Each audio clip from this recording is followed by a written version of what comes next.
Good morning Joshna madam. Good morning. ఇవాళ neat paper leak అనేటువంటిది వికసిత్ భారత్ లో భాగంగా జరిగిందని బీజేపీ నాయకులు ఆలోచిస్తున్నట్టుగా తెలంగాణ ప్రజలు, దేశ ప్రజలు కూడా భావిస్తా ఉన్నారు.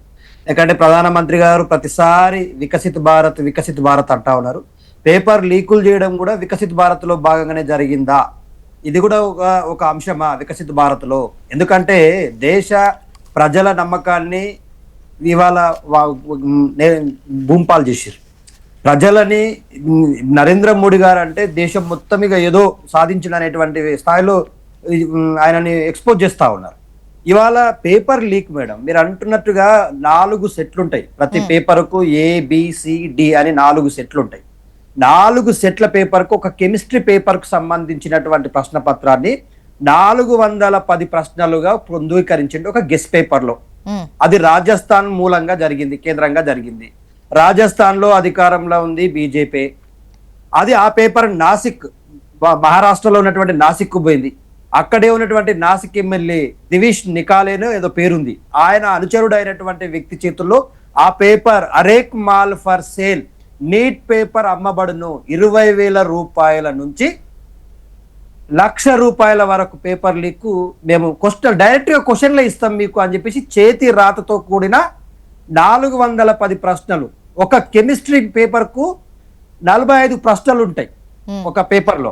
ఆ 45 ప్రశ్నల్లో 120 ప్రశ్నలు 4 సెట్లకు సంబంధించిన ప్రశ్నలు యాజ్ ఇట్ ఈజ్, ఇక no change, full stop, question mark తో సహా సేమ్ క్వశ్చన్లు, సేమ్ ఆన్సర్లు.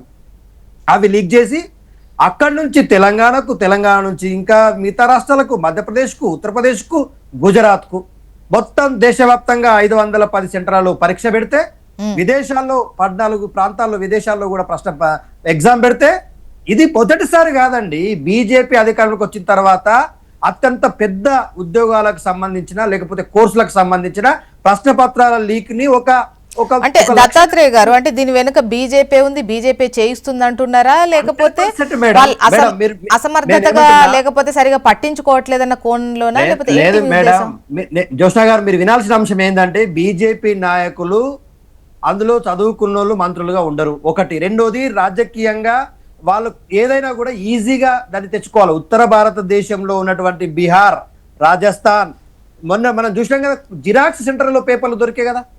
జిరాక్స్ సెంటర్లో దొరికిన పేపర్లు తీసుకుపోయి కాల్చి బూడిద చేస్తే, అవి మొత్తం మానవాళ్ళు తీస్తే మళ్ళీ అవన్నీ కూడా నీట్ పేపర్లు కదా, అవి నీట్ PG పేపర్లు. మళ్ళీ ఆ పేపర్ ప్రశ్న పత్రాన్ని లీక్ చేసి రాసినోడు సర్జన్గా ఇక్కడ PG చేసి వచ్చే ఆపరేషన్లు చేస్తారు వాళ్ళు. అట్లాంటి ప్రశ్న పత్రాలు లీక్ చేస్తారు. యూపీఎస్సీని కూడా ఇవాళ అనుమానించాల్సిన పరిస్థితి ఏర్పడుతుంది. ఎప్పుడు చూసినా కూడా బీహార్, ఉత్తరప్రదేశ్, రాజస్థాన్, గుజరాత్ మొట్టమొదటి స్థానంలో ర్యాంకులు సాధిస్తారు. ఎట్లా సాధ్యమవుతుంది? హౌ ఇట్ ఈస్ పాసిబుల్ అంటే ఖచ్చితంగా ఒక చైన్ సిస్టమ్. హిందీ మాట్లాడేటువంటి పాలిత వాళ్ళు ఆ ప్రాంతంలో ఉన్నటువంటి కొలాబరేషన్ చేసుకొని నీట్ పరీక్ష 2016లో ఒకసారి లీక్ అవుతుంది, 2021లో రెండోసారి లీక్ అవుతుంది, 2024 మూడోసారి లీక్ అవుతుంది, 2026లో 4వ లీక్ అవుతుంది.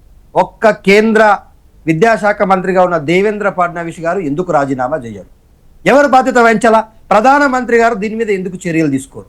CBIకి అప్పచెప్తారు, కమిషన్లు వేస్తారు, కమిటీలు వేస్తారు, నివేదికలు వస్తాయి, వాటి మీద చర్చ ఉండదు, నిర్ణయాలు ఉండదు, కఠినమైనటువంటి చర్యలు ఉండవు. ఇవాళ దేశంలో 22,73,000 మంది విద్యార్థులు ఈ పరీక్ష రాస్తే, ఇప్పుడు తెలంగాణ ప్రాంతం దత్తాత్రేయ గారు, రాజస్థాన్ లో మొదటగా లీక్ అయిన విషయం అంతేనా? తర్వాత దేశవ్యాప్తంగా. సో అంటే ఇక్కడ జరిగినప్పుడు అక్కడ ఉన్నటువంటి ప్రభుత్వానికి ఆపాదిస్తే, గతంలో మన దగ్గర కూడా పలు ప్రశ్న పత్రాలు లీక్ అయిన సందర్భం చూసాం. నేనేమంటున్నా, మీరు ప్రతిపక్ష నాయకుల్లాగా పరీక్ష పేపర్ ఒకసారి లీక్ అయిన దానికి అది కూడా బండి సంజయ్ గారు అనుచరుడు అయినటువంటి ప్రవీణ్ రెడ్డి ఆ TSPSCలోకి వెళ్ళి అక్కడ ఉన్నటువంటి పేపర్లను మొత్తం కాపీ చేసి బయటకు తీసుకొచ్చి ఆయన సహచరికి, ఆయన సహజీవనం చేసినటువంటి ఒక అమ్మాయికి పేపర్ని ఇచ్చిండు. అది ప్రేమలో భాగంగా జరిగి ఇవాళ రాష్ట్ర వ్యాప్తంగా అదొక మాకు చెడ్డ పేరు వచ్చింది. కానీ ఈ పేపర్ల లీకేజ్ ఒకసారి జరిగిందా? పదే జరుగుతుంది కదా, 4 దఫలుగా జరిగింది. మీరు చేసేటువంటి ఆరోపణలు అవి కరెక్ట్ గా లేవు, అది సందర్భం కూడా కాదు అని నా ఒపీనియన్. ఏది మేడం, ఏది సందర్భంగా? అంటే ఇప్పుడు బండి సంజయ్ గారి మీద ఒకటి అన్నారు కదా, సో అవి ఏంటి అని తేలకుండా సహజీవనం ఇట్లాంటి మాట్లాడద్దేమో మనం. నేనేమంటున్నా, ఇన్వెస్టిగేషన్ చేసిన తర్వాత ఆఫీసర్లు ప్రెస్ మీట్ పెట్టిన అంశాన్ని నేను ప్రస్తావిస్తున్నా. ఈయన పొలిటికల్ గా అసోసియేట్ అయినటువంటి ఫోటోలు బయటకు తీసుకొచ్చి రిలీజ్ చేసారు.